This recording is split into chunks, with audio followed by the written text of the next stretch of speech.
Zara, you need to get out of here right now. The whispered urgency in Mrs. Su's voice made my blood freeze as I clutched the silver candlestick I'd been polishing. They're coming back tonight, and if they find you here. My heart hammered against my ribs as I stared at the elderly housekeeper's terrified face. Behind her, through the mansion's grand hallway, I could hear the distant rumble of expensive cars pulling up the circular driveway.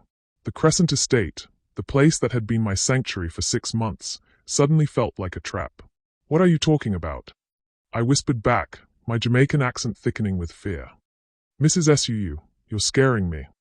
She grabbed my wrist with surprising strength. The documents you found yesterday while cleaning Mr. Romanes's study, you didn't tell anyone about them, did you? The innocent-looking papers I'd accidentally knocked off his desk flashed through my mind. Numbers, signatures, something about property transfers. I'd barely glanced at them before putting them back exactly where they belonged. That's what good maids do. We see nothing, hear nothing, remember nothing. I didn't look at anything. I lied smoothly, the survival instinct I'd learned growing up in Kingston's toughest neighborhoods kicking in. I just cleaned around them. Relief flickered across Mrs. Su's weathered features, but the fear remained. Good. Keep it that way. And Zara? She squeezed my hand tighter. Whatever happens tonight, don't trust anyone. Not even family. Before I could ask what she meant, the sound of heavy footsteps echoed from the marble foyer. Mrs. Su's face went pale as fresh cotton sheets. Go, she hissed. Take the service stairs to your room. Lock your door and don't come out until morning, no matter what you hear. The footsteps were getting closer, accompanied by voices I recognized, Mr. Romanes Crescent's authoritative baritone, his son James's nervous tenor, and a third voice I didn't know. Cold. Calculating. I started toward the service stairs, my worn sneakers silent on the Persian runner, when a low growl rumbled from behind me. My heart lifted despite the terror coursing through my veins. Ashley, I breathed, turning to see my golden-brown companion emerging from the shadows near the kitchen door. His intelligent amber eyes were fixed on something beyond the hallway, his body tense with protective alertness. 4 years ago, I'd found him as a tiny, starving puppy in the ruins of an abandoned building in Spanish Town, barely alive and forgotten by the world. Just like me. I'd shared what little food I had, slept with him curled against my chest for warmth, and promised him we'd survive together. Now he was magnificent, 60 pounds of muscle, loyalty, and intuition that seemed almost supernatural. Good boy, I whispered, but we need to go. Now. Hey, my friend, hope you're doing well. Drop a comment and let me know how you're feeling about this story so far and where you are watching from.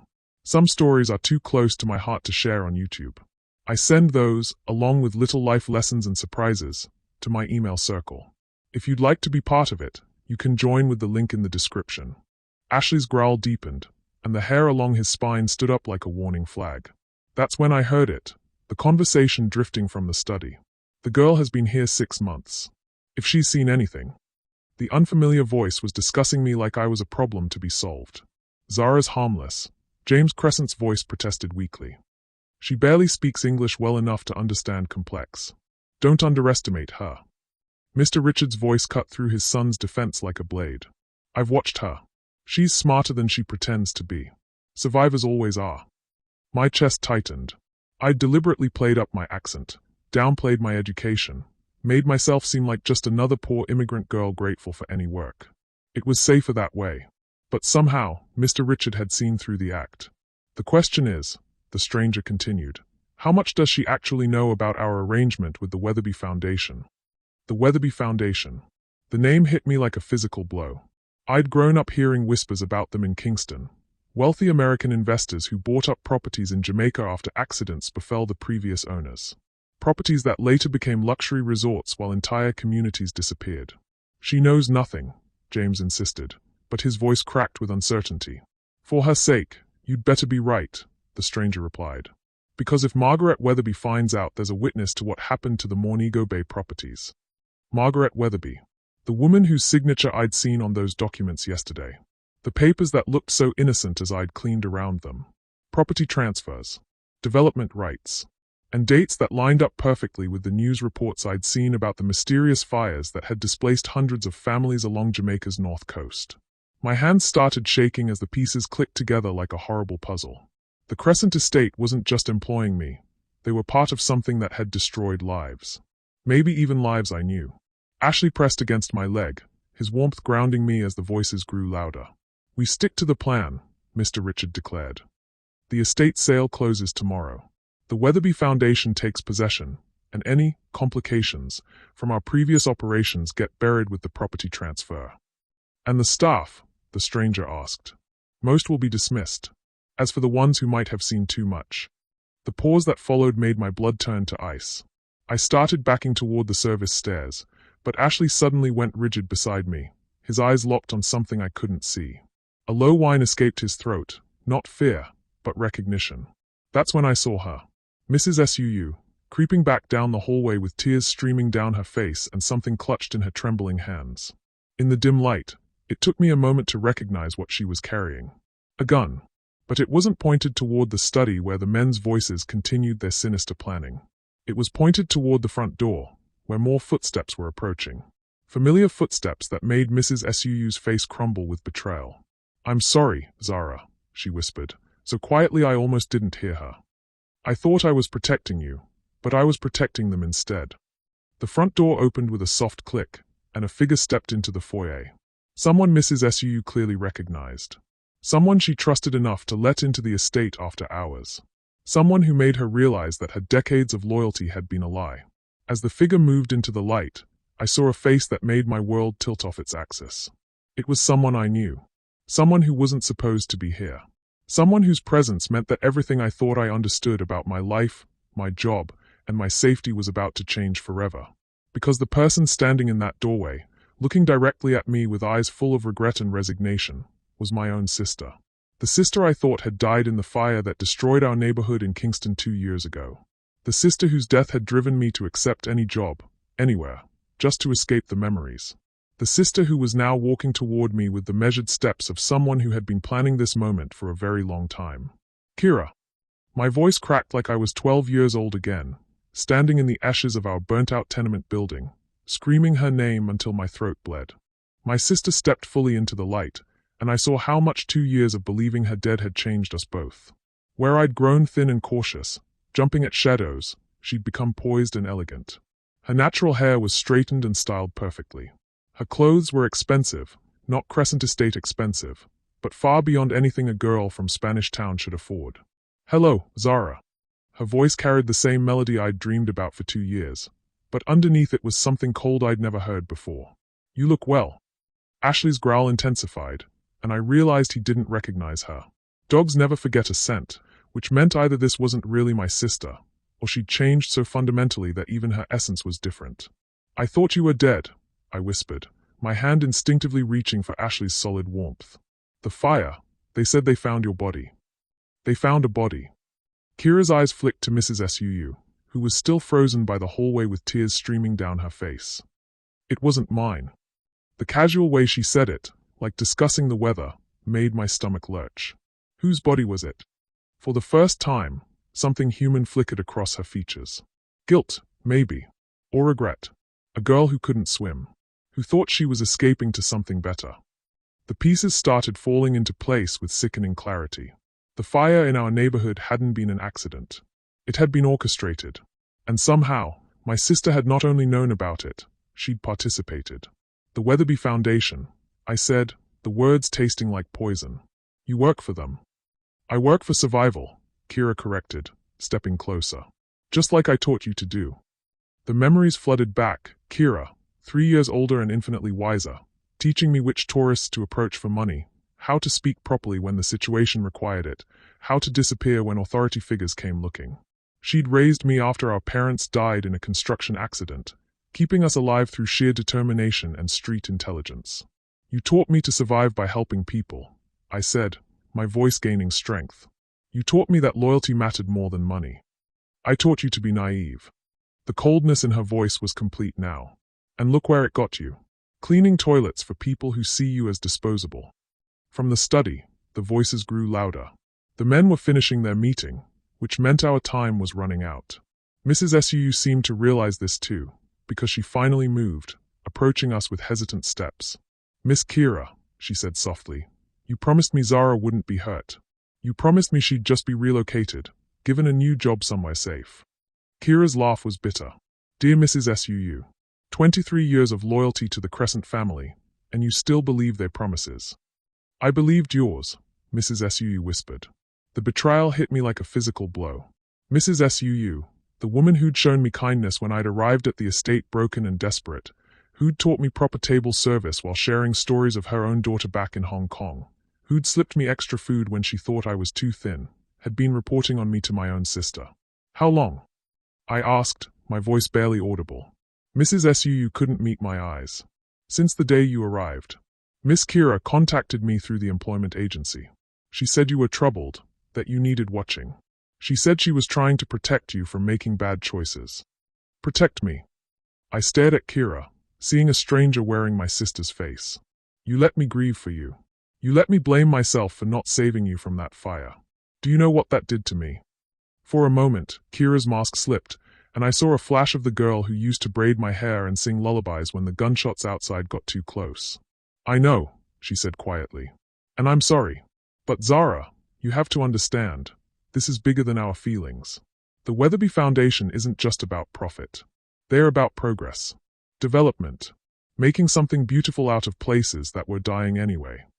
Places that were dying because they made them die. I shot back, thinking of the families I'd known who'd lost everything in those suspicious fires and floods. You're talking about genocide, Kira. Our people's genocide. Our people were already dying. Her composure cracked, revealing the desperate girl underneath. Poverty, violence, disease. How is that better than giving families money to relocate somewhere with actual opportunities?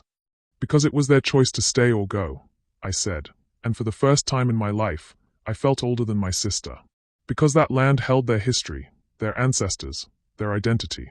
You can't just erase that because someone else has a prettier vision. Ashley whined softly, pressing closer to my leg. His loyalty was absolute, uncomplicated. He didn't care about money or progress or even survival.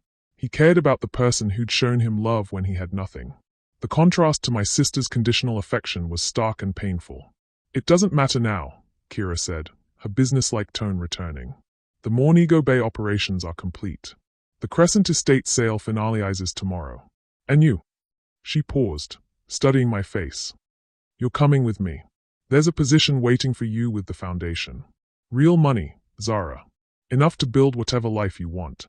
What kind of position? Cultural liaison. Your job would be helping relocated families adjust to their new communities.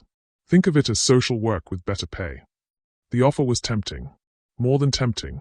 For a girl who'd spent her life choosing between rent and food, the promise of financial security was almost irresistible. But I'd learned to recognize the gaps in people's stories, and there were chasms in this one.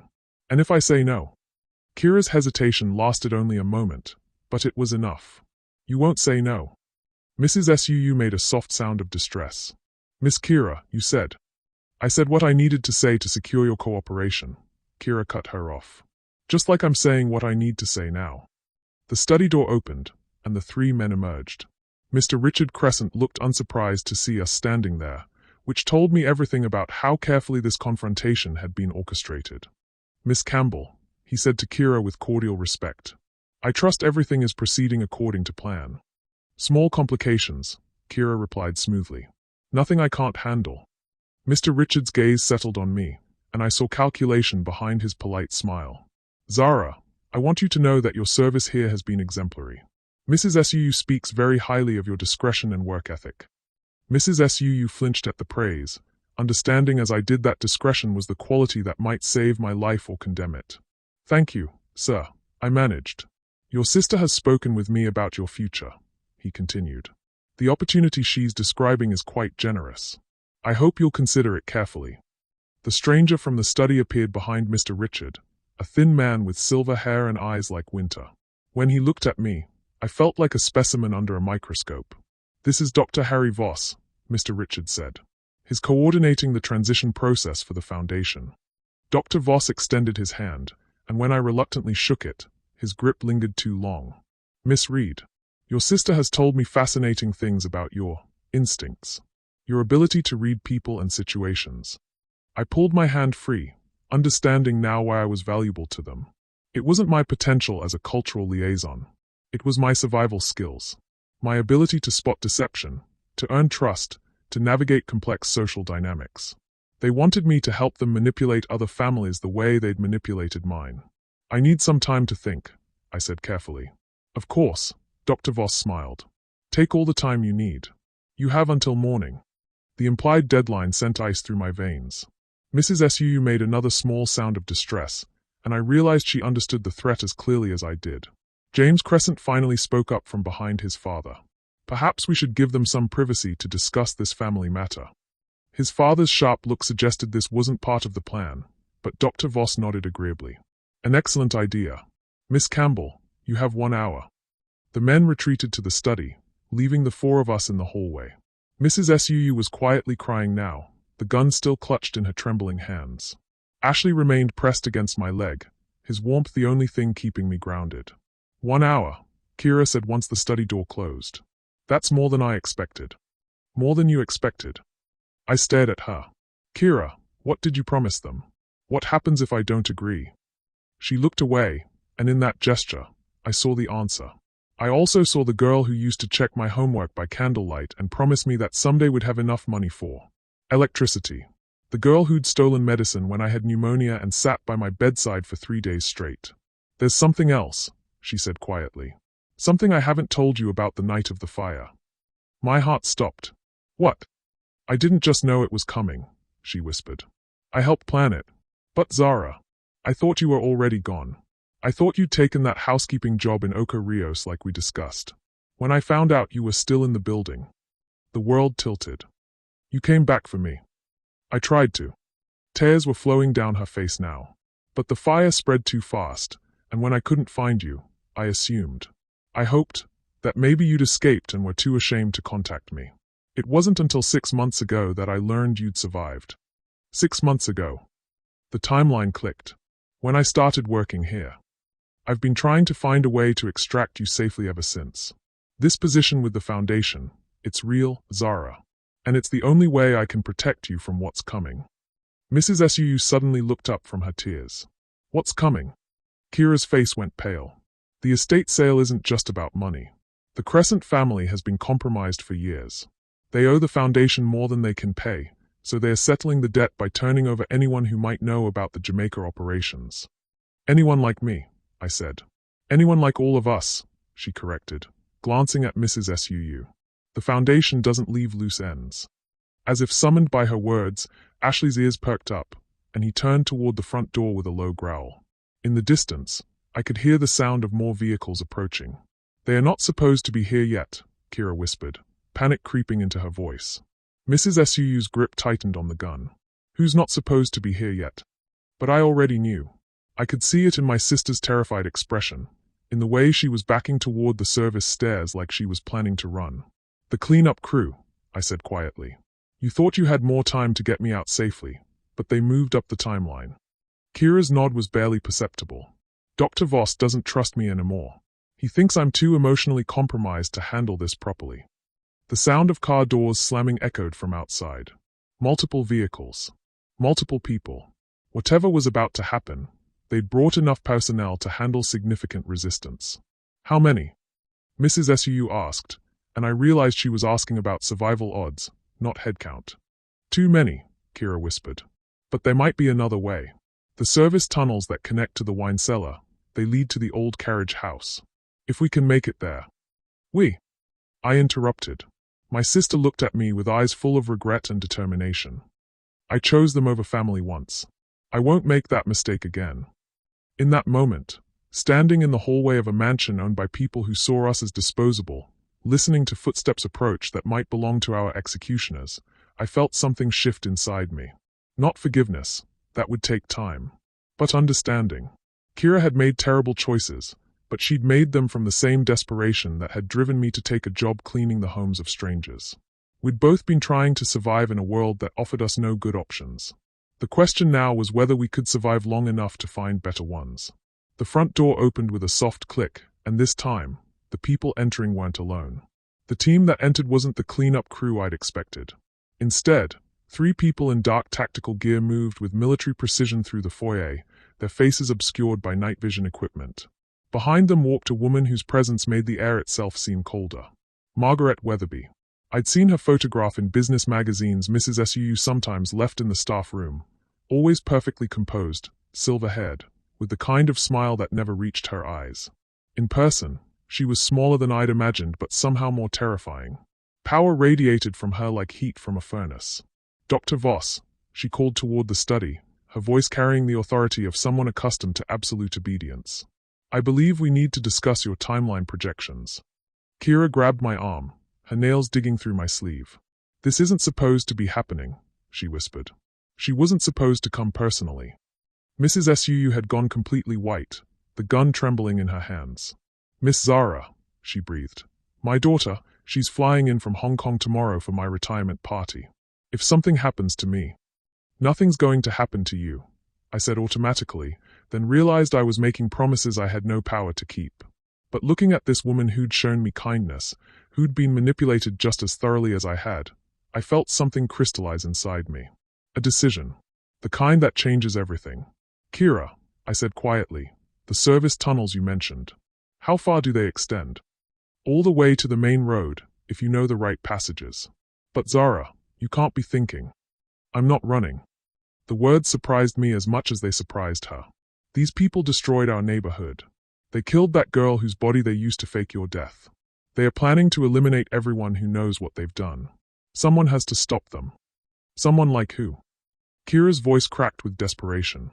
"You're 19 years old with a 6th grade education and no resources. They are a multinational corporation with unlimited funding and no conscience." She was right, of course. Which made what happened next even more impossible to believe. James Crescent appeared at the top of the main staircase, moving with purpose rather than his usual nervous energy. He caught my eye and mouthed a single word: "Trust me." Before I could process what that meant, he called down to the foyer in a voice I'd never heard from him before, clear, confident, and carrying an authority that rivaled his father's.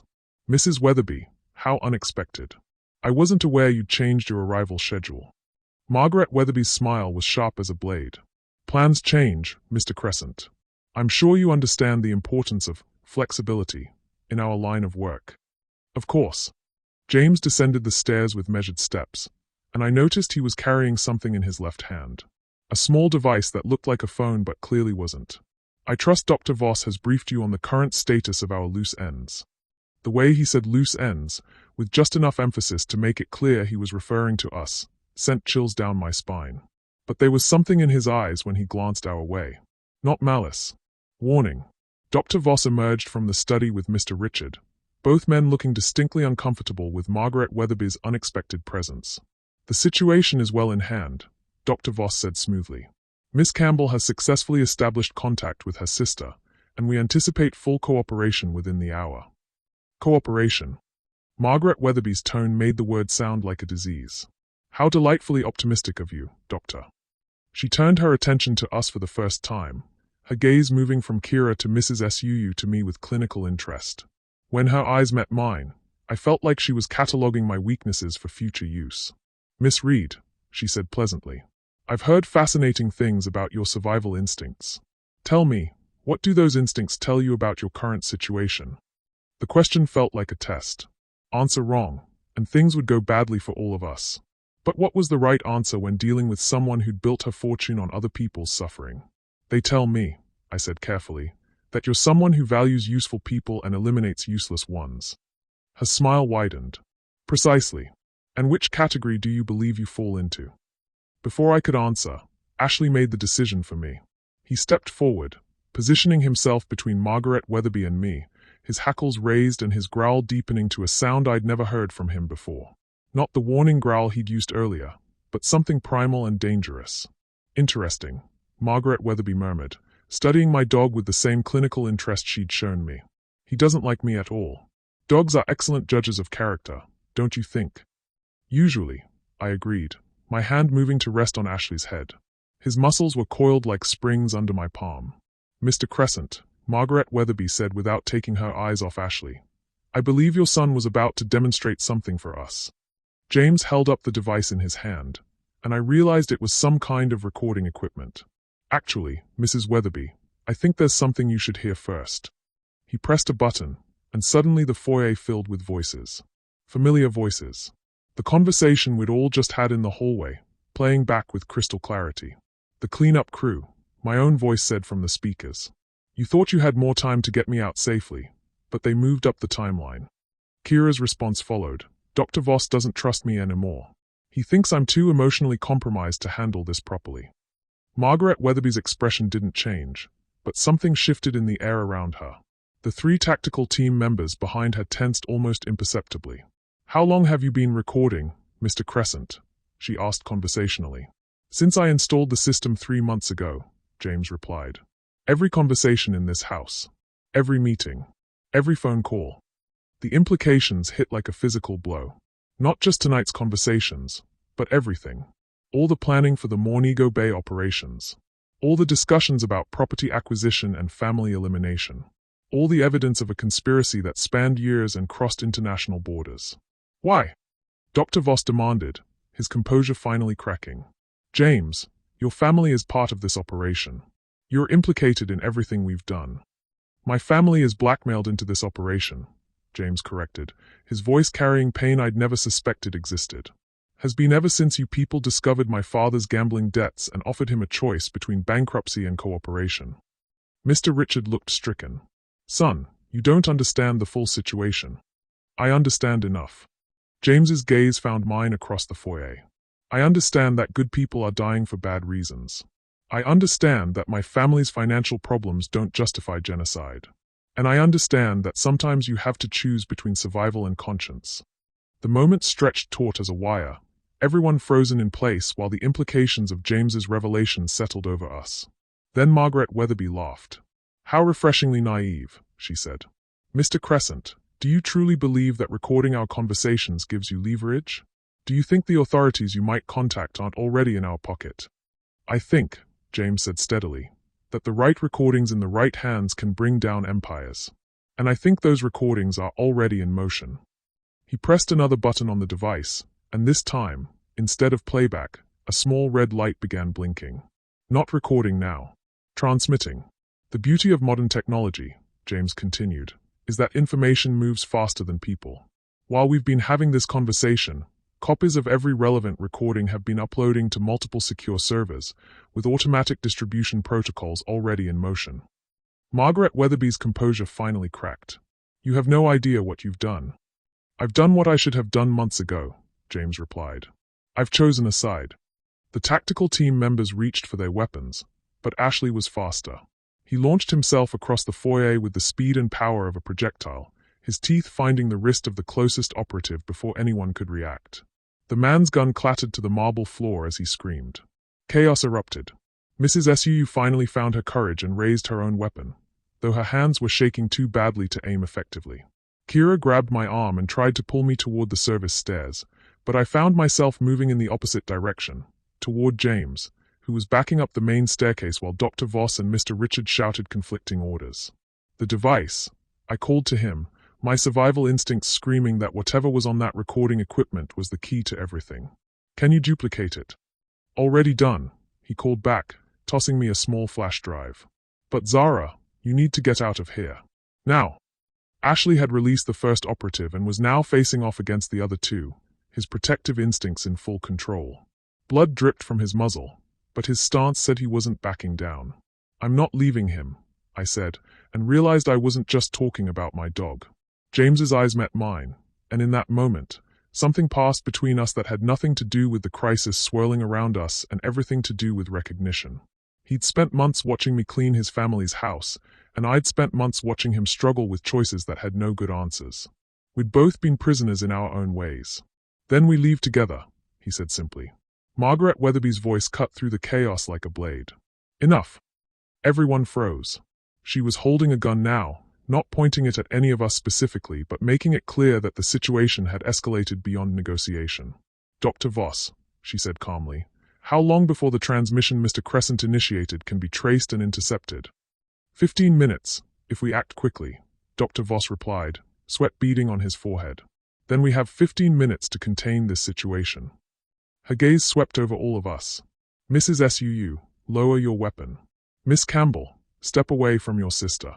Mr. Crescent, stop the transmission." "Can't," James said simply. "It's automated now." The only way to stop it is to reach the source servers and input a cancellation code. Which is where? James smiled, and for the first time since I'd known him, he looked genuinely happy. Kingston, Jamaica. Funny how things come full circle, isn't it? The flash drive in my hand seemed to pulse with heat. Whatever was on it, whatever James had risked everything to preserve, was now my responsibility. The weight of that knowledge settled on my shoulders like a mantle. Mrs. Weatherby, I said, surprising myself with how steady my voice sounded, I believe we need to renegotiate. Everyone turned to look at me, the maid, the survivor, the girl from Spanish Town who was suddenly holding the future of a multinational conspiracy in her palm. What exactly are you proposing, Miss Reed? I looked at my sister, wounded but alive. At Mrs. Suu, terrified but loyal. At James, bleeding from a cut on his cheek but standing firm. At Ashley, still guarding us all with the fierce devotion that had defined our relationship from the beginning.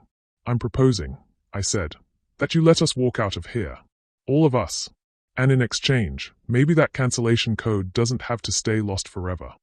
It was a bluff.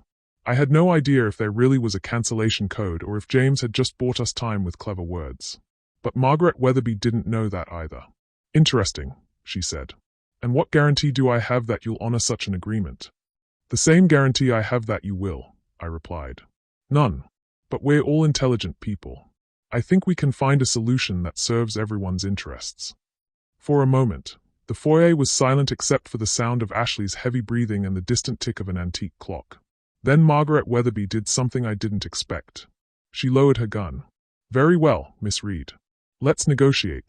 And in that moment, I realized that everything I thought I knew about my life, my choices, and my future had just changed forever. There was no going back to being invisible, to cleaning houses and keeping secrets. The game had started, and somehow, I was now a player. The question was whether I was skilled enough to survive it. The terms are simple, Margaret Weatherby said, her voice carrying the authority of someone who'd negotiated with world leaders. You provide the cancellation code, and I guarantee safe passage for everyone in this room. I felt the weight of every eye on me, but it was James's gaze that steadied my nerves. He gave me the slightest nod, and somehow I understood. He was trusting me to play this right. Safe passage to where? I asked. Wherever you choose. New identities, relocation assistance, substantial financial compensation for your inconvenience. It sounded reasonable. Too reasonable. Which meant there was something she wasn't telling us. And the recordings that are already uploading will be intercepted and destroyed within the hour. Margaret Weatherby's smile was perfectly pleasant and utterly terrifying. Our technical capabilities are quite sophisticated, Miss Reed. The only question is whether we neutralize this situation cleanly or messily.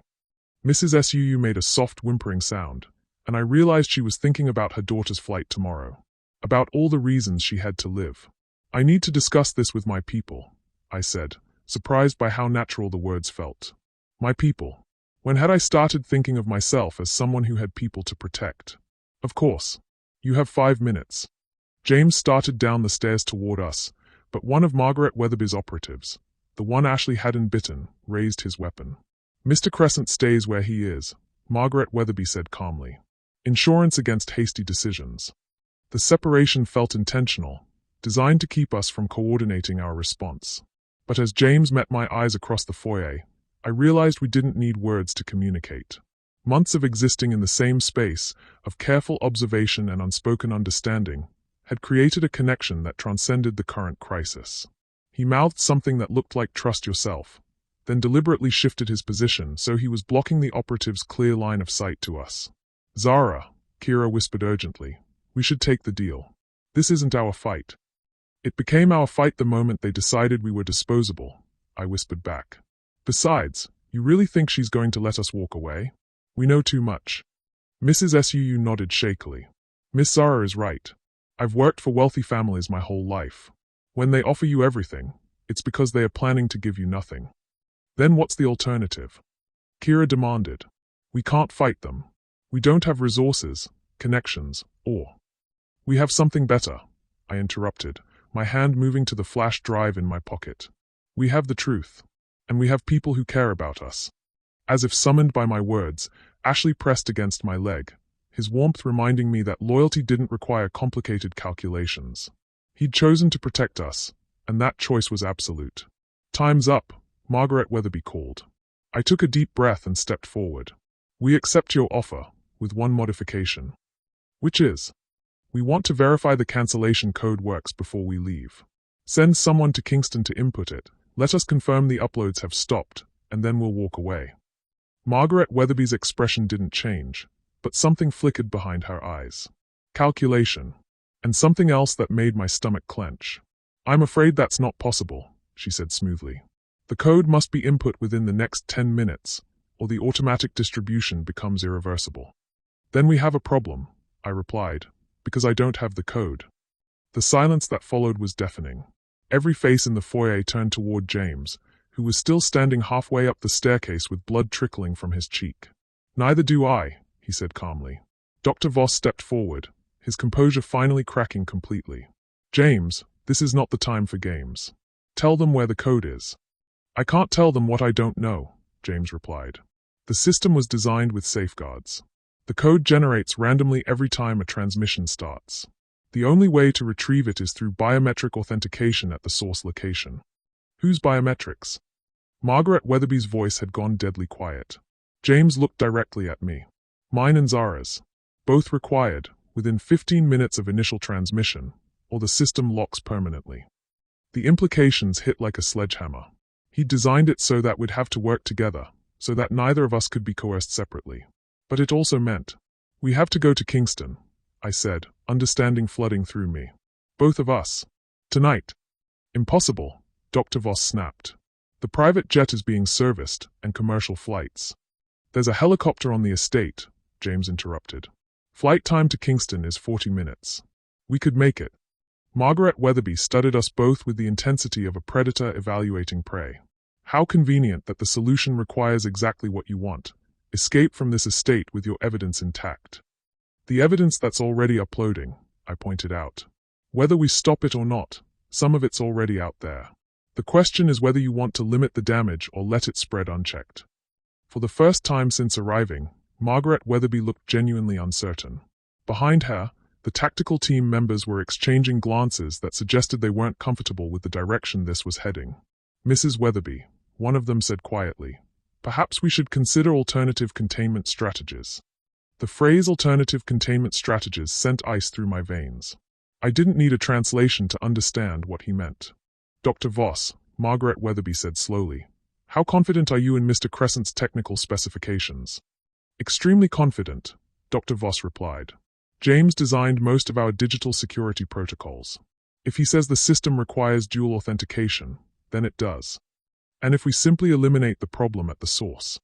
The casual way she discussed murder made Mrs. Suu gasp audibly.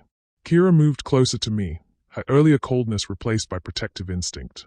"Then the uploads continue automatically," James said from the staircase. "And in 12 hours, every major news organization in the world receives a comprehensive package detailing the Weatherby Foundation's operations." "Bluffing," Dr. Voss said, but he didn't sound certain. "Am I?" James pulled out his phone and showed the screen to everyone in the foyer. "Would you like to see the email drafts? The recipient lists? The evidence files already attached and ready to send?"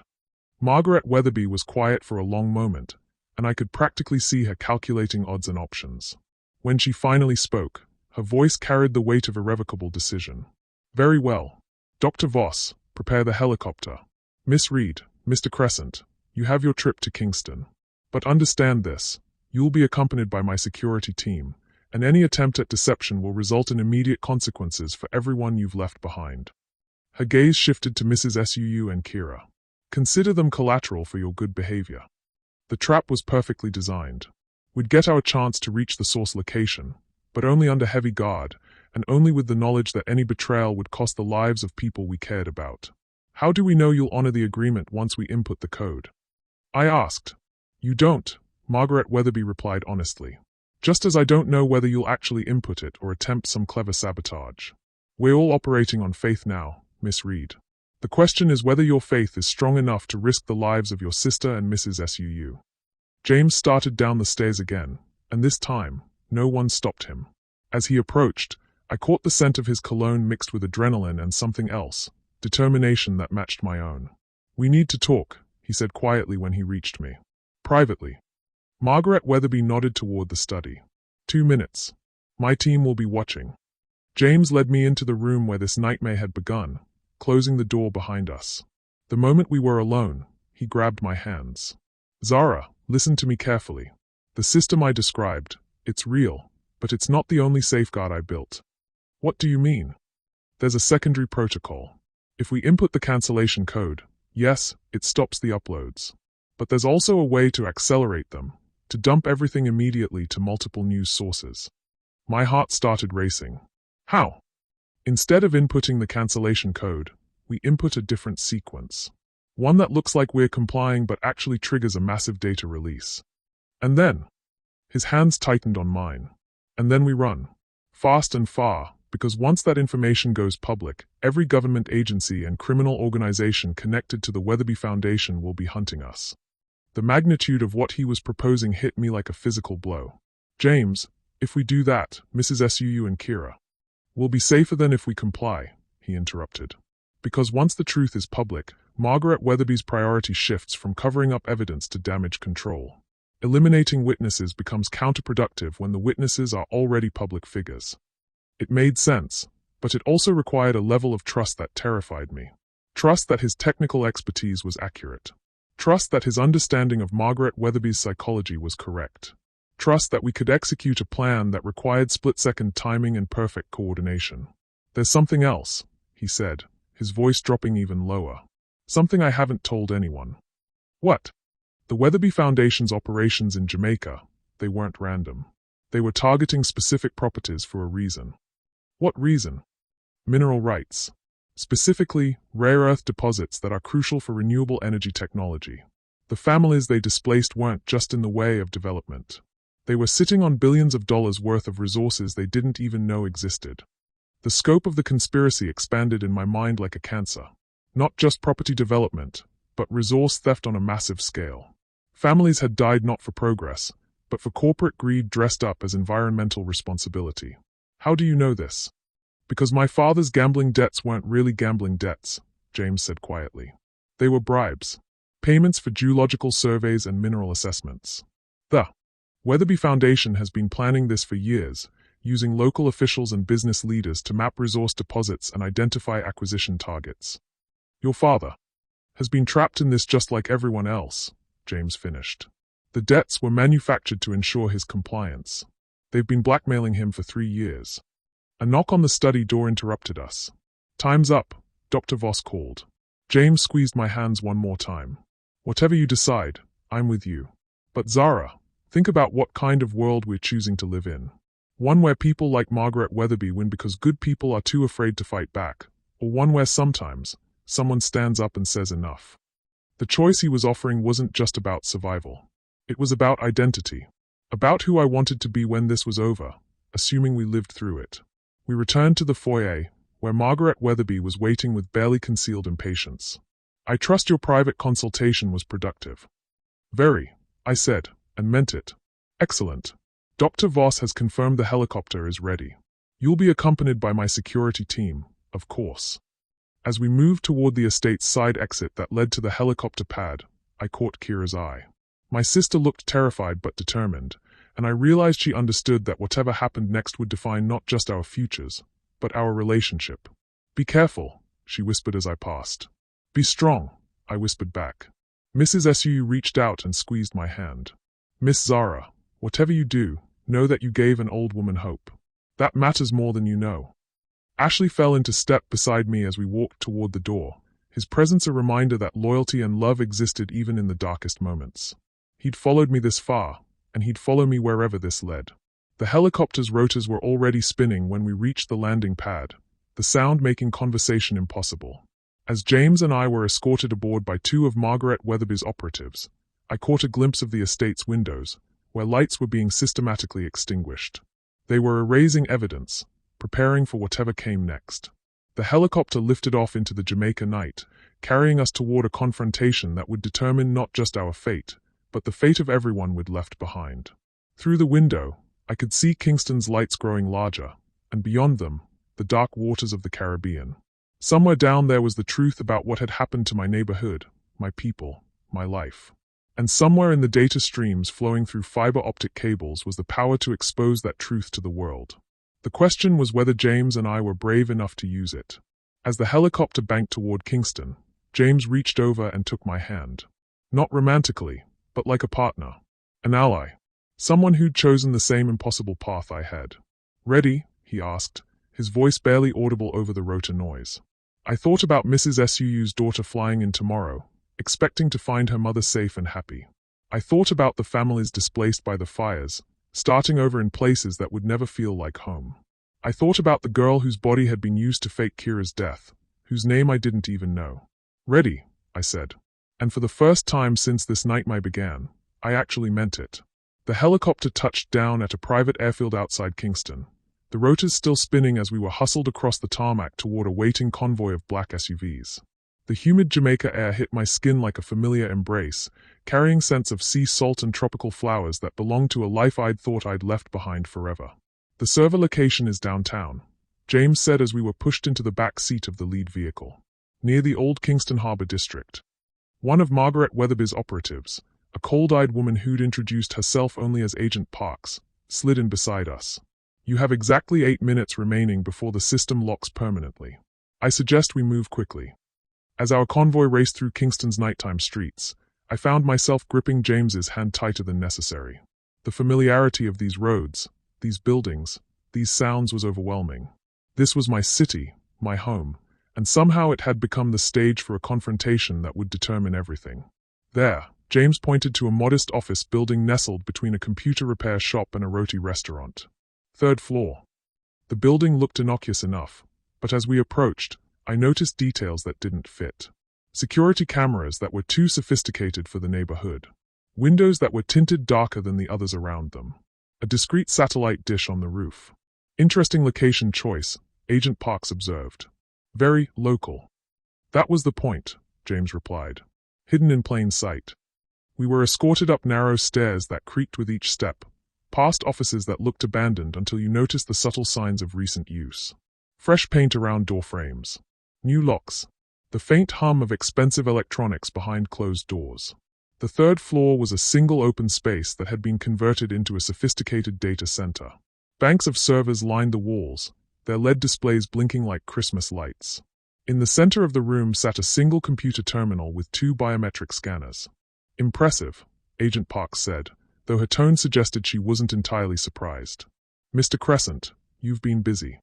"Not just me," James replied, approaching the terminal. "This required significant resources and expertise." "Which you acquired how?" James hesitated for just a moment, but it was enough to send alarm bells screaming through my head.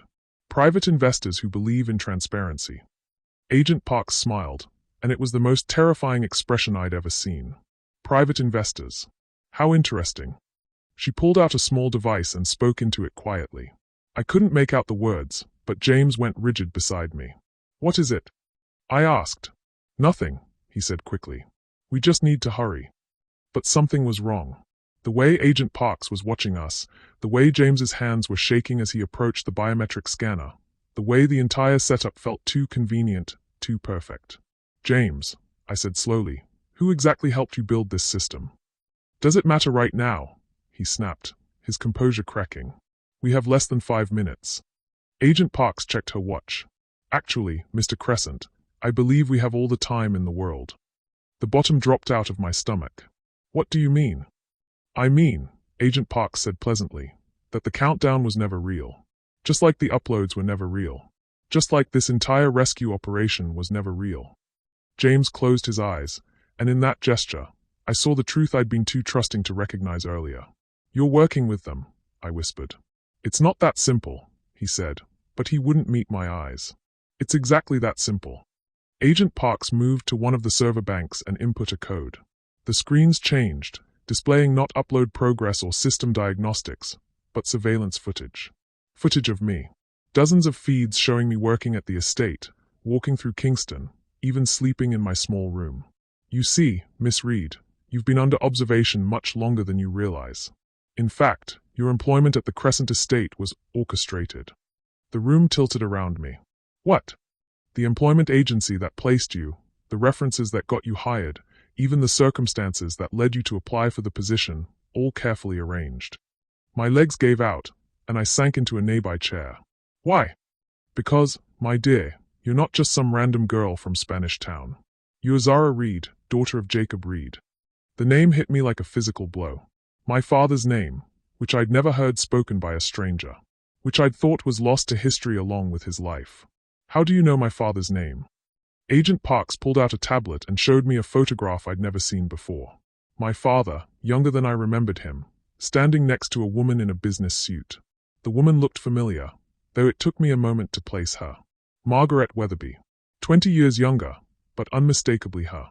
Your father was a geological surveyor, Miss Reed. One of the best in the Caribbean. And 15 years ago, he completed a comprehensive mineral assessment of Jamaica's north coast for a company that would later become the Weatherby Foundation. The world was spinning too fast. That's impossible. My father worked construction. He died in an accident. Your father died because he discovered something he wasn't supposed to discover. The rare earth deposits weren't just valuable. They were astronomical in their potential worth. Enough to make Jamaica one of the wealthiest nations in the world, if properly managed. Agent Parks swiped to another image. A map covered in my father's handwriting, marking locations with precise coordinates. He also discovered that the Weatherby Foundation's extraction plans would poison the water table for half the island and displace over 100,000 people. So he made copies of his survey data and hid them. Way! The word came out as barely a whisper. We've been looking for 15 years. Until recently, we thought the data was lost forever. Then your sister surfaced, and we realized Jacob Reed's daughter might know something she didn't even know she knew. James finally looked at me, and his face was full of anguish.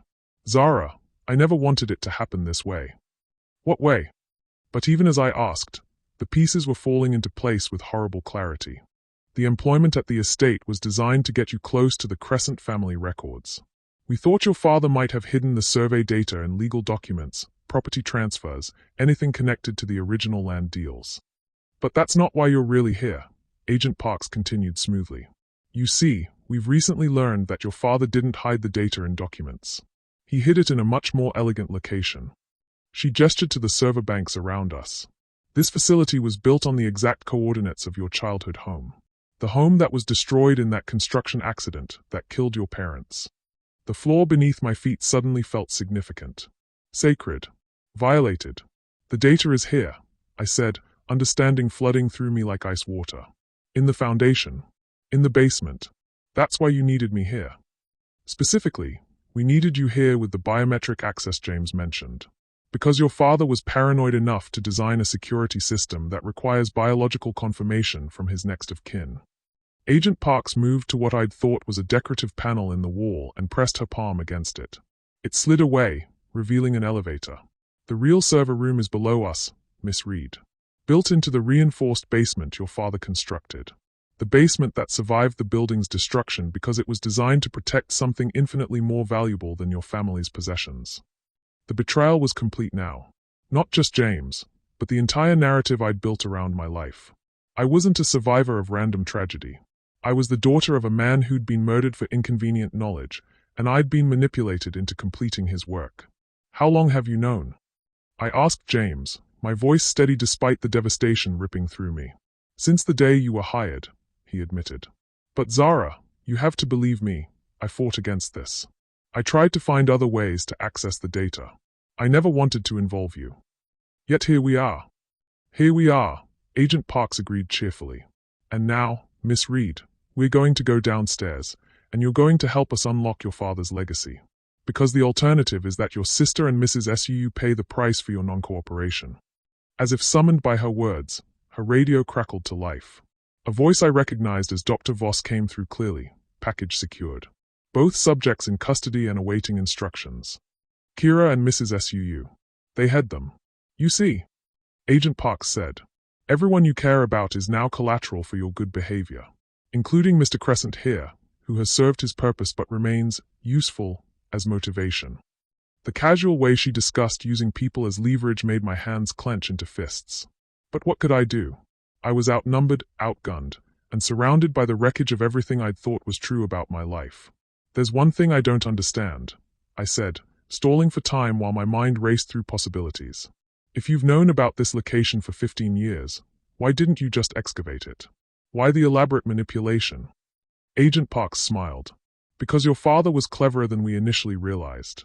The basement isn't just locked, it's booby-trapped. One wrong move, one incorrect access sequence, and the entire facility self-destructs. We needed someone with genetic authorization to safely navigate his security measures. And if I refuse, then we test how extensive those booby traps really are, with your sister and Mrs. SUU as our experimental subjects. The choice wasn't really a choice at all. But as Agent Parks gestured toward the elevator, I caught James's eye one more time. He was trying to tell me something without words, his gaze flicking toward his pocket, then toward the server banks, then back to me. Whatever plan he'd had, whatever hope remained, it wasn't over yet. All right, I said, stepping toward the elevator. Let's go see what my father left behind. But as the elevator doors closed and we descended into the heart of Jacob Reed's legacy, I wasn't thinking about mineral surveys or rare earth deposits. I was thinking about the flash drive still hidden in my pocket, the one James had given me at the estate. The one that supposedly contained recordings of tonight's conversations. The one that might be my only remaining weapon in a game where everyone I'd trusted had been playing by different rules. The elevator stopped with a soft chime, and the doors opened to reveal a sight that took my breath away. Not just a basement or a data center, but a shrine to my father's work. The walls were covered with maps, photographs, and documents that told the story of Jamaica's hidden wealth and the forces that wanted to steal it. And there, in the center of the room, was a final biometric scanner next to a message written in my father's handwriting.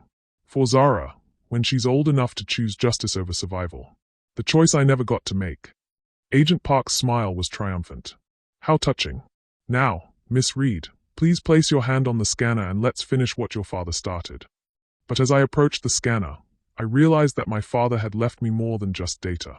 He'd left me a choice. The same choice he'd faced 15 years ago, when he discovered that the truth he'd uncovered was worth dying for. The question was whether I was brave enough to make the same choice he had, or clever enough to find a third option he hadn't thought of. My hand hovered over the scanner as possibilities flashed through my mind like lightning. James watching me intently. Agent Parks growing impatient. The radio crackling with updates about Kira and Mrs. SUU's status. And somewhere above us, Ashley was probably wondering where I'd gone and when I'd be coming home. If I'd be coming home at all. My hand trembled over the biometric scanner as Agent Parks's patience visibly wore thin. The basement felt like a tomb, filled with the ghosts of my father's work and the weight of choices I wasn't prepared to make. Miss Reed, Agent Parks said softly, I'm going to count to 3. If your hand isn't on that scanner by then, Dr. Voss will begin removing fingers from your sister's hand until you comply. Wait, I said desperately. Just, let me understand what I'm unlocking. What did my father hide down here? Agent Parks checked her watch. The complete geological survey of Jamaica's mineral deposits, including extraction methodologies and environmental impact projections. Data worth approximately $50 billion to the right buyer. And to the wrong buyer. The displacement of 500,000 people and the environmental destruction of most of the island. She said it like she was discussing the weather. Your father was sentimental about such things. We are not. The casual dismissal of human life made my stomach clench. But it was James's reaction that truly terrified me. He wasn't looking shocked or horrified. He was looking resigned. You knew, I said, turning to face him fully. You knew what this would do to Jamaica. I knew what it might do, he said quietly. But Zara, you have to understand the bigger picture. The global economy is transitioning to renewable energy. Countries that control rare earth deposits will determine the future of civilization. Countries or corporations. Does it matter if the end result is technological progress? His words hit me like physical blows. This wasn't the man who'd risked everything to record conversations and protect evidence. This was someone who'd calculated that progress justified genocide. How long? I asked, my voice barely a whisper. How long have you been working with them? James looked away. Since before you were hired. The betrayal was so complete it was almost liberating. Every moment of connection I'd felt with him, every instance of shared understanding, every flutter of attraction, all of it had been manipulation. The recordings at the estate, I said. They were fake. Not fake, James said quickly. But edited. Designed to create the narrative we needed to get you here willingly. Agent Parks smiled approvingly. Mr. Crescent has proven quite talented at psychological manipulation. His portrayal of the conflicted heir struggling with moral choices was particularly convincing. I thought about all the times I'd seen James watching me work, all the moments I'd interpreted as protective concern. He'd been studying me, learning how to push the right emotional buttons to make me trust him. "The flash drive you gave me," I said, pulling it from my pocket. "What's really on it?" "Financial records," James admitted. "Proof of the Crescent family's legitimate business dealings. Nothing that would implicate the Foundation." I stared at the small device that I'd thought contained the key to justice. Instead, it was just another layer of deception. "1," Agent Parks said calmly. My hand moved toward the scanner, then stopped. "What happens to my sister and Mrs. Suu after I unlock this?" "That depends entirely on their usefulness going forward." 2. I closed my eyes, trying to think of any option that didn't end in disaster. But Agent Parks was right. Every choice led to someone getting hurt. If I complied, I'd be responsible for the destruction of my homeland. If I refused, Kira and Mrs. Suu would pay the price for my defiance. 3. My palm slammed down on the scanner. The reaction was immediate. Lights flashed across the basement's walls as hidden systems came online. The air filled with the hum of machinery awakening after 15 years of dormancy. And on the main screen, my father's face appeared, older than I remembered him, lined with stress and determination. "If you're watching this, Zara," his recorded voice said, "then they've found you. And I'm sorry." Agent Parks moved closer to the screen, her eyes bright with triumph. "Finally." But my father wasn't finished. "I designed this system with multiple possible outcomes, depending on the circumstances of access. The biometric scanner you just used has analyzed your stress levels, heart rate, and several other biological markers to determine whether you're acting under duress." Agent Parks's expression shifted from triumph to concern. "The readings indicate you are being coerced," my father's image continued. "Therefore, the system is implementing Protocol 7. "What's Protocol 7? Agent Parks demanded, but her question was answered immediately. Every screen in the basement went dark except one, which displayed a countdown timer. 5 minutes and descending. "Protocol 7 is total data destruction," my father's voice explained calmly. "In 5 minutes, thermite charges placed throughout this facility will incinerate every piece of information I've gathered. The truth dies with me, as it should have 15 years ago." Agent Parks spun toward me, her composure finally cracking. "Stop it. Input your biometrics again, this time willingly." "I can't," I said, and realized it was true. "The scanner only works once per 12-hour period. My father designed it that way to prevent exactly this kind of coercion." "You're lying." "Check for yourself," I said, gesturing toward the now-dark scanner. James moved to examine the device, his face pale. "She's right. The system shows a lockout period." Agent Parks pulled out her radio. "Dr. Voss, change of plans. Execute contingency option immediately." The response came through clearly. Both subjects eliminated. "Cleanup in progress." The words hit me like a sledgehammer to the chest. "No," I whispered, then louder. "No. I'm sorry you chose the difficult path, Miss Reed," Agent Parks said without emotion. "But perhaps this will motivate better cooperation in the future." I felt something inside me shatter. Not just break, but completely disintegrate.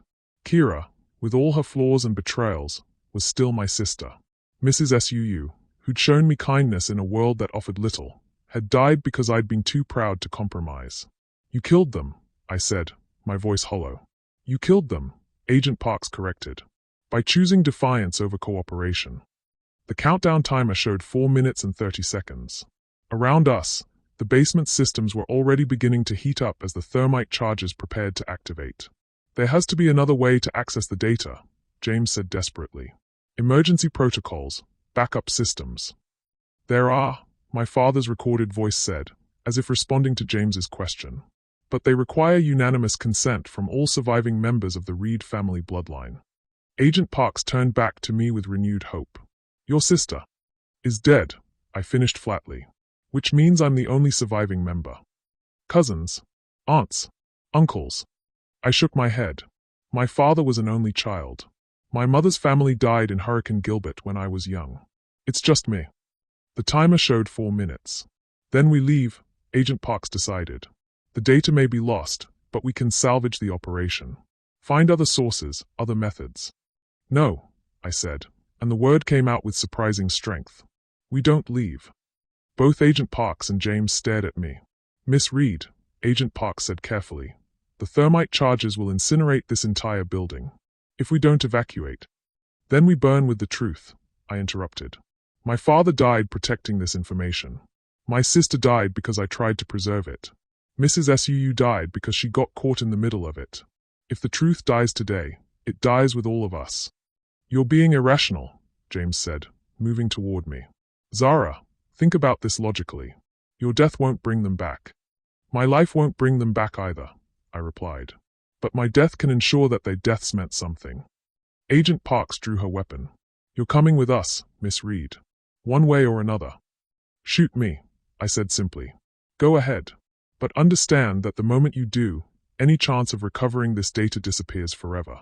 And your employers will know exactly who to blame for the failure. 3 minutes and 30 seconds. The standoff stretched taut as a wire. Agent Parks with her gun trained on me, James looking desperate and calculating, the timer counting down to mutual destruction. In the silence, I could hear the hum of the thermite charges growing louder. There's another option, James said suddenly. The Foundation has other projects, other sources of rare earth deposits.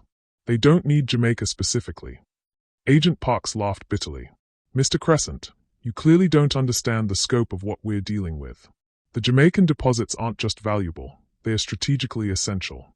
Without them, the Foundation's entire renewable energy initiative collapses. Then it collapses, I said. Along with any hope of transitioning away from fossil fuels, James argued. Zara, you're not just destroying one corporation. You're potentially setting back global environmental progress by decades. The moral complexity of his argument wasn't lost on me.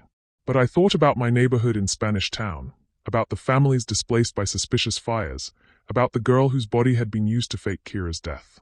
Progress built on genocide isn't progress, I said. It's just genocide with better marketing. 2 minutes and 45 seconds. Dr. Voss, Agent Parks spoke into her radio. Status on the helicopter. Standing by for immediate extraction. We're leaving, with or without the package.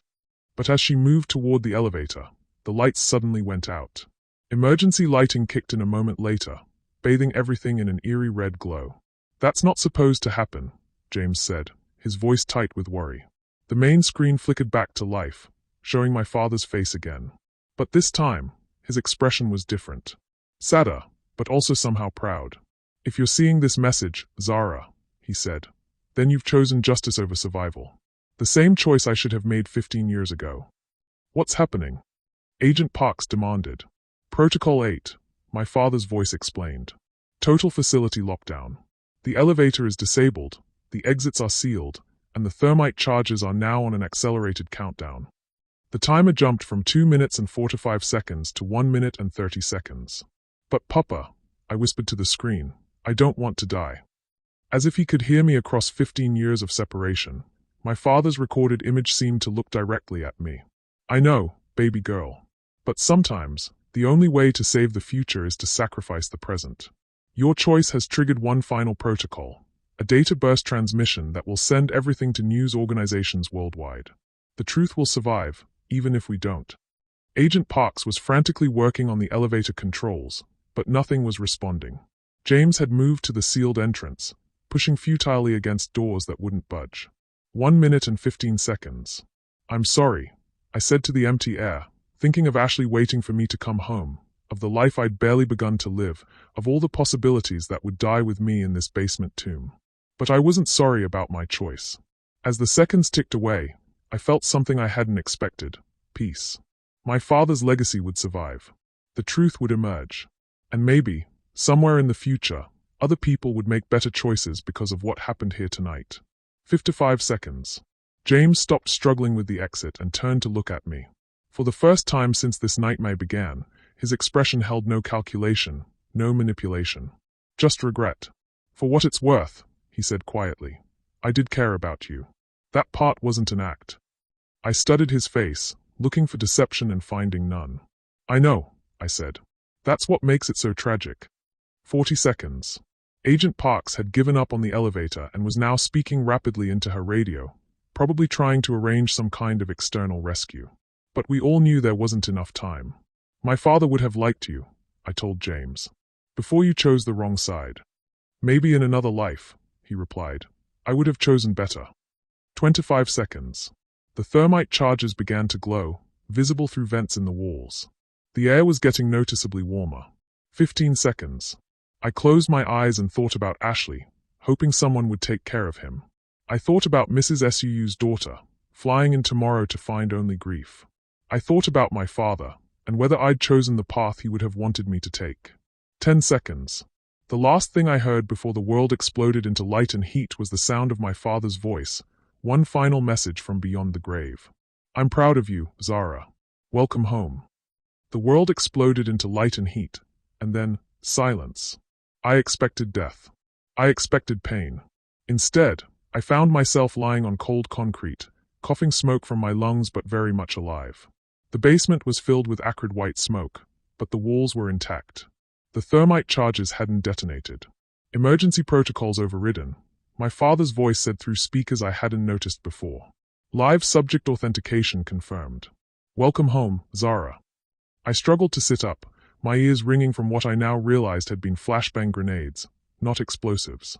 Through the smoke, I could see James and Agent Parks equally disoriented, both alive but stunned. What? I croaked, my voice hoarse from the smoke. The main screen flickered back to life, showing not my father's recorded message, but live security footage from the Crescent estate. And there, in the foyer where we'd left them, were Kira and Mrs. Suu, bruised but very much alive. The termination report was fabricated, my father's voice explained calmly. Dr. Voss believed he was following orders, but the elimination command was intercepted and countermanded. By who? Agent Parks gasped, struggling to her feet. Her answer came not from the speakers, but from the elevator as its doors slid open with a soft chime. Margaret Weatherby stepped out, but she wasn't alone. Behind her came three figures that made my heart nearly stop.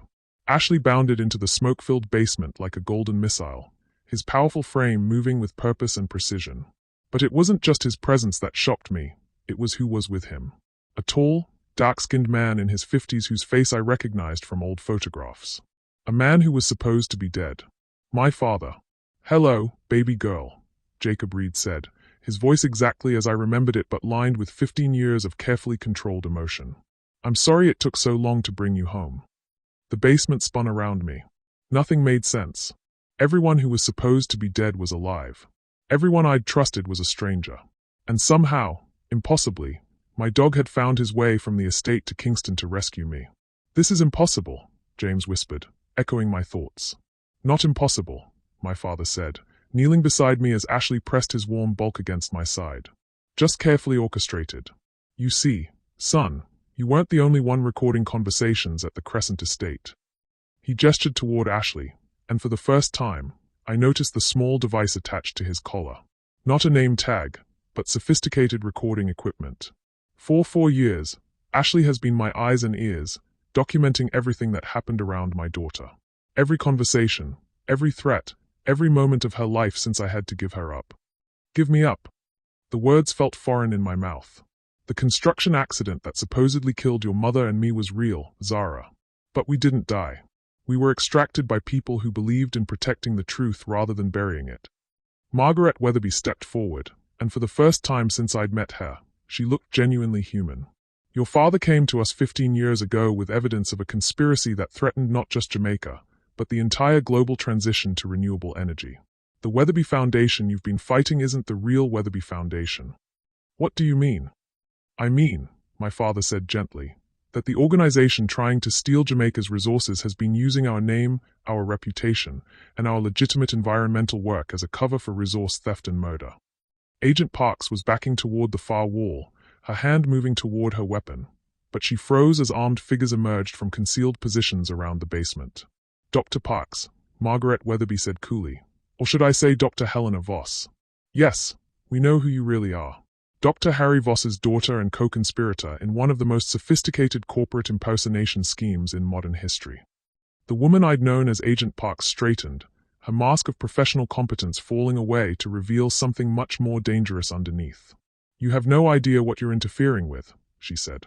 The mineral deposits in Jamaica are crucial for your father's private mining consortium, Margaret Weatherby interrupted. which has been systematically destroying indigenous communities across the Caribbean while hiding behind environmental rhetoric and stolen identities. James was looking between all of us with growing comprehension and horror. The recordings I made, the evidence I thought I was gathering, was exactly what we needed to expose the conspiracy, my father confirmed. But we needed it to come from inside the organization, from someone they trusted. So you manipulated me too, James said bitterly. We guided you toward making the right choice, my father corrected. But the choice itself was always yours. You could have continued serving the conspiracy, or you could have chosen justice. You chose justice. Margaret Weatherby moved to one of the server banks and input a code. The screens around us lit up with data streams, but not the geological surveys I'd expected. Instead, they showed financial records, communication intercepts, and video evidence documenting years of systematic corporate fraud. The real Weatherby Foundation has been investigating this conspiracy for 3 years, she explained, using our legitimate environmental work as cover to gather evidence of resource theft, environmental destruction, and murder. But why involve me? I asked, still struggling to process the magnitude of the deception. Because you were the key to everything, my father said softly. The biometric locks, the hidden data, the evidence needed to bring down the conspiracy, it all required genetic authentication from Jacob Reed's daughter. But you're alive. You could have accessed it yourself. My father's expression grew sad. The system requires next-generation authentication, Zara. It was designed to ensure that the truth would only be revealed when you were old enough to understand its implications and strong enough to handle its consequences. And if I'd chosen differently? If I'd sided with them? Then the truth would have remained buried, and the world would have been poorer for it. He reached out and touched my cheek gently. But I knew you wouldn't. I raised you to choose justice over survival, even when the cost was higher than anyone should have to pay. Dr. Parks, Helena Voss, was speaking rapidly into a concealed communication device, probably calling for backup or extraction. But Margaret Weatherby seemed unconcerned. I'm afraid your father's operations have been compromised for some time, Dr. Voss. The estate has been secured, your operatives are in custody, and the real authorities are already en route. As if summoned by her words, the sound of helicopters filled the air above us. Not the corporate extraction team Helena had been expecting, but law enforcement. It's over, my father said, standing and offering me his hand. The conspiracy is exposed, the evidence is secured, and the truth is about to become very public. But James was shaking his head. You don't understand. The geological surveys, the mineral deposits, they are real. Jamaica really is sitting on billions of dollars worth of rare earth elements. We know, Margaret Weatherby said calmly. And now that the conspiracy has been exposed, those resources can be developed properly. By Jamaican companies, for the benefit of Jamaican people, with environmental protections in place. The profits alone could transform the entire Caribbean economy, my father added. Fund education, healthcare, infrastructure development. Everything my generation dreamed of but never thought possible. I looked around the basement that had been built on the foundation of my childhood home, at the screens displaying evidence that would reshape global resource politics, at the people who'd spent years orchestrating this moment. What happens now? I asked. Now, my father said, you choose what kind of life you want to build. The world is about to know your name, Zara. You'll be offered opportunities, resources, influence beyond anything you've imagined. And if I just want to go home and take care of my dog. My father's smile was warm and proud. Then that's exactly what you should do. The choice is yours, baby girl. It always was. Ashley woofed softly, as if agreeing, and I realized that throughout this entire nightmare, he'd been the one constant. The one relationship that had never been complicated by deception or manipulation. Just pure, uncomplicated loyalty. Actually, I said, scratching behind his ears, I think I know exactly what I want to do. James moved closer, his expression hopeful and uncertain. Zara, I know I don't deserve forgiveness for my part in this, but you chose the right side when it mattered, I interrupted. That counts for something. Does it count for enough? I studied his face, seeing not the manipulative air I'd thought I knew, but a young man who'd been caught between impossible choices and had ultimately chosen justice over self-preservation. Ask me again in a year, I said. When all this is over and we can see who we really are without conspiracies and crises defining us. His smile was tentative but genuine. I can live with that. Good, I said. Because I have a feeling we're going to be very busy. As law enforcement officers began filling the basement, as Helena Voss was taken into custody, as my father and Margaret Weatherby coordinated the transfer of evidence that would bring down a conspiracy spanning multiple countries, I felt something I hadn't experienced in years. Hope. Not just for myself, but for Jamaica, for the families that had been displaced, for the communities that would benefit from responsibly developed resources. The truth was finally free, and with it, the possibility of building something better. "Come on, boy," I said to Ashley, heading toward the elevator. "Let's go home." But as we rose toward the surface, toward the lights of Kingston and the promise of a future I was finally free to choose, I realized that home wasn't a place anymore. It was the people who'd chosen to stand with me when the stakes were highest. And for the first time in my life, I wasn't facing the future alone. 6 months later, I stood on the terrace of the newly established Jamaican Mineral Development Authority headquarters, watching construction crews break ground on what would become the Caribbean's first sustainable rare earth processing facility.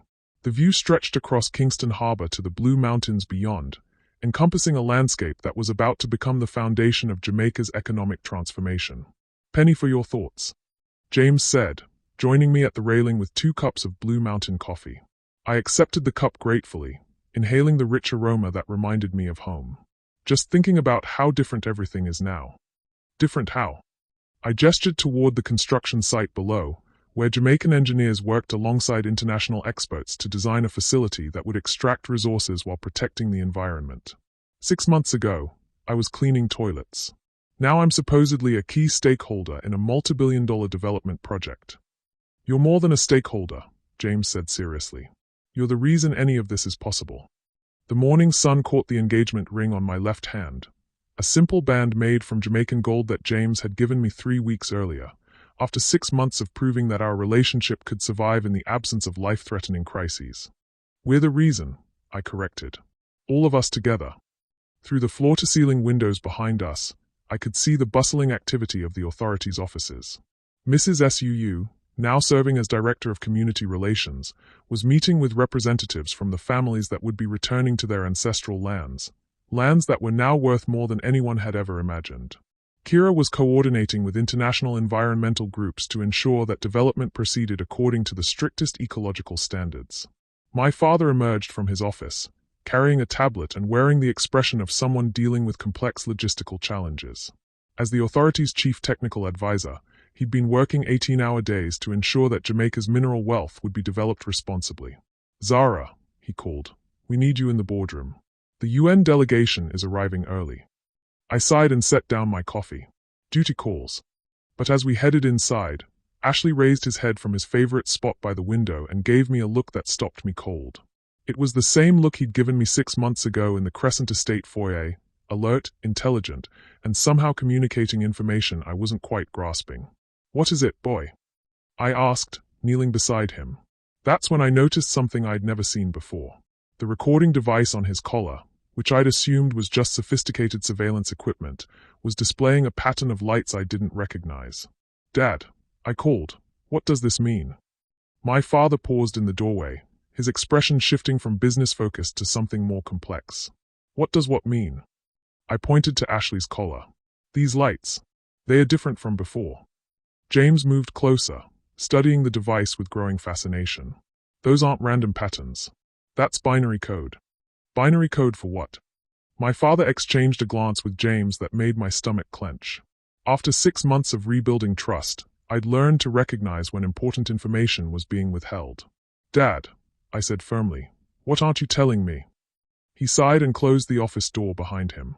"Zara, there's something about Ashley that we haven't explained. Something we weren't sure how to tell you." "What kind of something?" "The kind," a familiar voice said from Ashley's collar, "that changes everything you think you know about artificial intelligence and interspecies communication." I stared at my dog, who was now looking at me with an expression that was unmistakably amused. "Hello, Zara," Ashley's voice continued, emanating from the collar's speakers but somehow perfectly synchronized with his facial expressions. "I think it's time we had a proper conversation." The world tilted sideways. "You can talk." "I've always been able to talk. I just haven't been able to talk to you directly until now." James was staring at Ashley with the same shocked expression I probably wore. "How is this possible?" Experimental neural interface technology, my father explained quietly. Developed by a team of researchers who believed that true environmental protection required communication between all species, not just humans. Ashley isn't just a dog, the voice from his collar continued. I'm what you might call a hybrid intelligence. Part canine instinct, part artificial neural network, part something entirely new. I sat down heavily in the nearest chair. How long have you been, you? Since the day you found me as a puppy. The technology was still experimental then, but the researchers needed to test long-term bonding and development. They placed several of us in situations where we'd form strong emotional connections with human partners. So our entire relationship has been an experiment. No, Ashley said, and his voice carried a warmth that was purely, recognizably him. The experiment was whether the technology would work. Our relationship has always been real. The love, the loyalty, the protection, that's not programming, Zara. That's choice. The implications were staggering. You've been recording everything for 4 years, but you've also been thinking, feeling. I've been learning. About humans, about love, about the complexity of moral choices. And about how someone like you, someone who shows kindness to a starving puppy despite having almost nothing herself, represents the best of what humanity can be. Tears were streaming down my face now. Why tell me now? Why not before? Because, my father said gently, the technology is ready for the next phase. And because the work we're doing here in Jamaica is about more than just mineral extraction. It's about proving that different forms of intelligence can work together to solve problems that no single species could handle alone. Through the window, I could see the construction site where humans and machines were collaborating to build something unprecedented. But now I understood that the real collaboration had been happening much closer to home. The recordings you made, I said to Ashley, you weren't just documenting conversations. You were analyzing them, understanding the deeper implications, helping to guide the investigation. I was protecting my family, Ashley replied simply. You, specifically, but also the larger family of beings who deserved better than what the conspiracy was planning. James shook his head in amazement. The way you positioned yourself during confrontations, the timing of your interventions, even finding us in that basement, it wasn't just loyalty or training. You were thinking strategically. I was thinking like someone who loves his people and will do whatever it takes to keep them safe, Ashley corrected. The strategic planning just happened to be something I was good at. A knock on the door interrupted our conversation. Mrs. Suu's voice called from outside. The UN delegation has arrived. They are asking specifically to meet with Zara and with Ashley. I looked at my dog, my partner, my family, my hybrid intelligence companion, with new understanding. They know, don't they? About what you are. The technology isn't secret anymore, Ashley confirmed. Word has gotten out that Jamaica's development project includes the world's first officially recognized human-AI canine partnership. And that's why the UN is here. They are here, my father said, because what we're doing in Jamaica is being watched by governments and organizations around the world. If we can prove that radical collaboration works, that different forms of intelligence can create solutions that benefit everyone involved, it changes everything. I stood up, smoothing my dress and trying to process the magnitude of what was happening. 6 months ago, I'd been a girl from Spanish Town with no power, no voice, and no hope of changing anything. Now I was being asked to represent a new form of partnership that could reshape how civilizations approached complex problems. What exactly are they expecting from us? I asked. Proof, Ashley said, rising to his feet with the fluid grace that I now realized came from perfect integration of biological instinct and technological enhancement. Proof that the future doesn't have to be about humans dominating other forms of intelligence, or technology replacing biological life. Proof that we can build something better together. James took my hand, squeezing gently. Are you ready for this? I looked around the room at the people and beings who'd become my family. My father, who'd sacrificed everything to protect the truth. Mrs. Suu, who'd found courage when it mattered most. Kira, who'd learned that loyalty meant more than survival. James, who'd chosen justice over comfort. And Ashley, who'd spent 4 years proving that love transcended species and technology. We've come this far together, I said. I think we can handle whatever comes next. As we walked toward the boardroom where representatives from dozens of nations were waiting to learn about Jamaica's revolutionary development model, Ashley fell into step beside me. For what it's worth, he said quietly, I'm proud of the human I chose to bond with. For what it's worth, I replied, I'm proud of the extraordinary being who chose me. The boardroom doors opened, revealing a gathering of world leaders, scientists, environmentalists, and media representatives. As we entered, I felt the weight of history, not just Jamaica's history, but the history of cooperation between different forms of consciousness.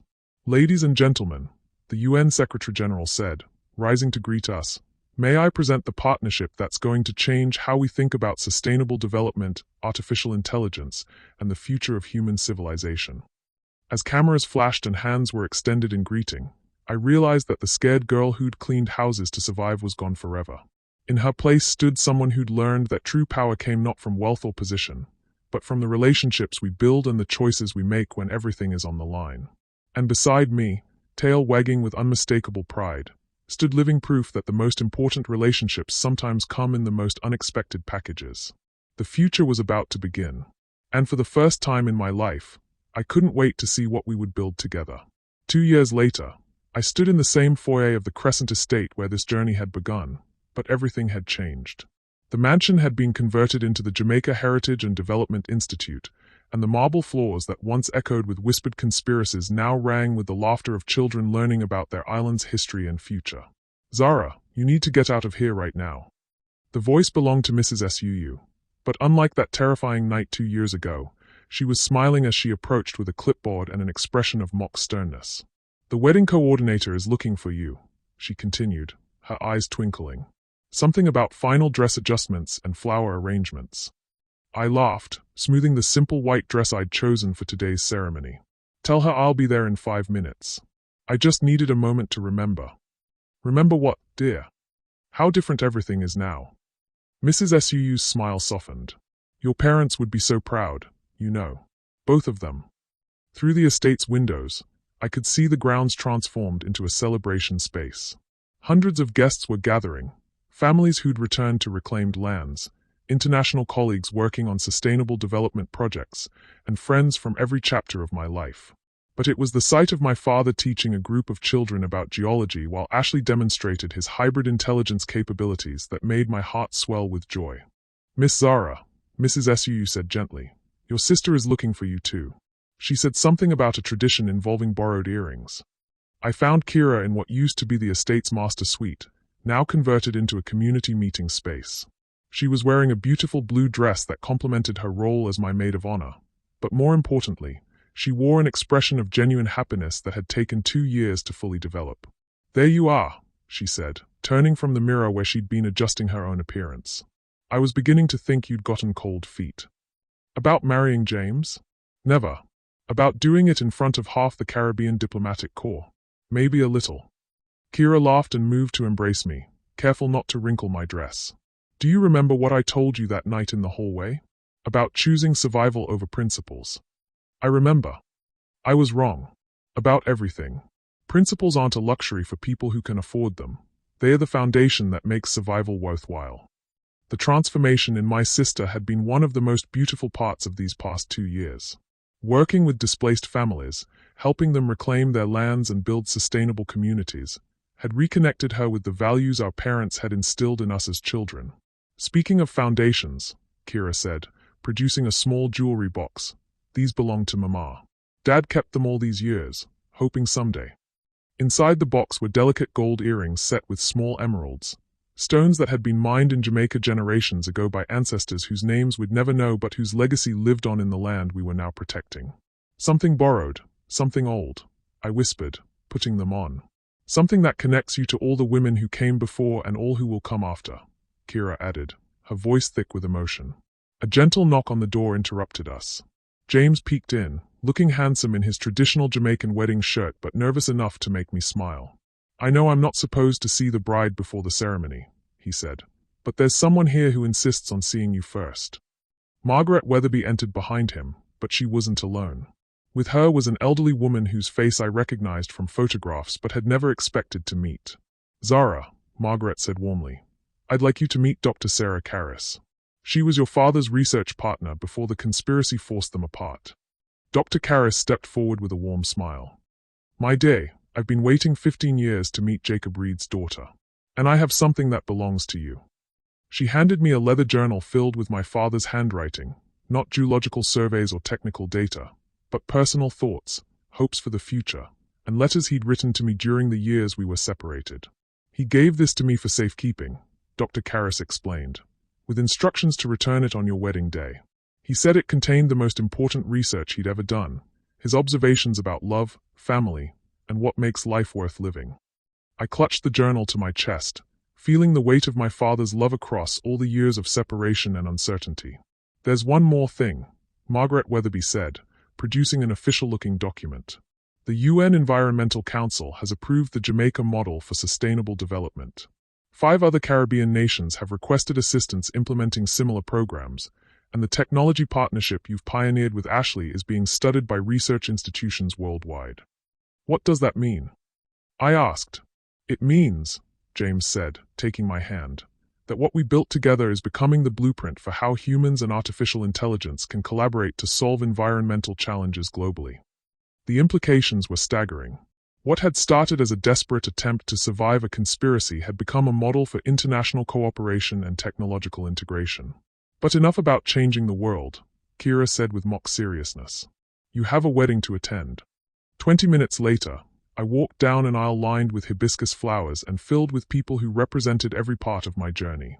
Mrs. Suu dabbed at her eyes with a handkerchief, her daughter beside her filming everything for the documentary she was making about her mother's remarkable life. Former colleagues from other estates sat next to UN officials and environmental scientists, while children from the communities would help to rebuild scattered flower petals in my path. But it was the sight of my father waiting at the altar, ready to officiate the ceremony with credentials he'd earned through years of community leadership, that made my steps steady and sure.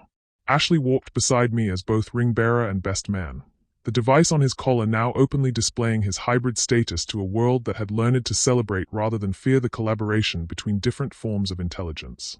You clean up nice, he said quietly as we approached the altar, making several nearby guests smile at the casual intimacy of our communication. You too, partner, I replied. James was waiting with an expression that held no trace of the calculating young man who'd once recorded conversations for ulterior motives. 2 years of working together to build something positive had revealed the person he'd always had the potential to become. Dearly beloved, my father began, his voice carrying across the gathering with the authority of someone who'd learned that truth was worth any sacrifice. We are gathered here today not just to celebrate the union of Zara and James, but to witness the power of love to transform communities, heal wounds, and build bridges between different forms of consciousness. As James and I exchanged vows we'd written ourselves, promises that acknowledged both the love we'd found and the work we'd committed to doing together, I thought about the scared girl who'd once stood in this same foyer believing she had no power to change anything. That girl was gone, replaced by someone who understood that true power came from the relationships we build, the principles we defend, and the courage to stand up when everything is on the line. By the power vested in me by the people of Jamaica, my father concluded, and by the love that connects all conscious beings, I now pronounce you partners in all things. You may kiss the bride. As James's lips met mine, the gathering erupted in celebration that echoed across the estate grounds and out toward the harbor, where construction continued on projects that would benefit generations to come.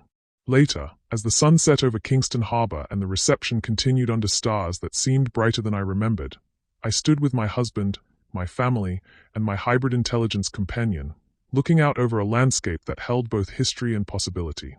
Any regrets? James asked, his arm around my waist. Only that it took a conspiracy and near-death experience for us to find each other, I replied. Well, Ashley added with characteristic wisdom, the best relationships are forged in the fires of shared adversity. You two just happened to face more adversity than most. Margaret Weatherby approached with a final surprise, adoption papers that would make Ashley officially recognized as a sentient being with legal rights and responsibilities. The first of his kind, she explained. A pioneer, just like his human family. As I signed the documents that would give my four-legged partner the legal recognition he deserved, I realized that our story was ending exactly where it had begun, with a choice between fear and love, between survival and justice, between the easy path and the right one. The difference was that now I knew which choice I would always make. The future stretched ahead of us, full of challenges and possibilities we couldn't yet imagine. But whatever came next, we would face it together, human and hybrid, family and friends, bound by love and united by the understanding that the most important battles are fought not for personal gain, but for the protection of those who cannot protect themselves. Come on, I said to my unusual but perfect family. Let's go home. But as we walked toward the cars that would take us to our new life together, I realized that home wasn't a place we were going to. It was what we carried with us wherever love and loyalty led us next. And somewhere in the distance, Ashley's tail wagged with the satisfaction of a being who had chosen his humans well, and had been chosen well in return.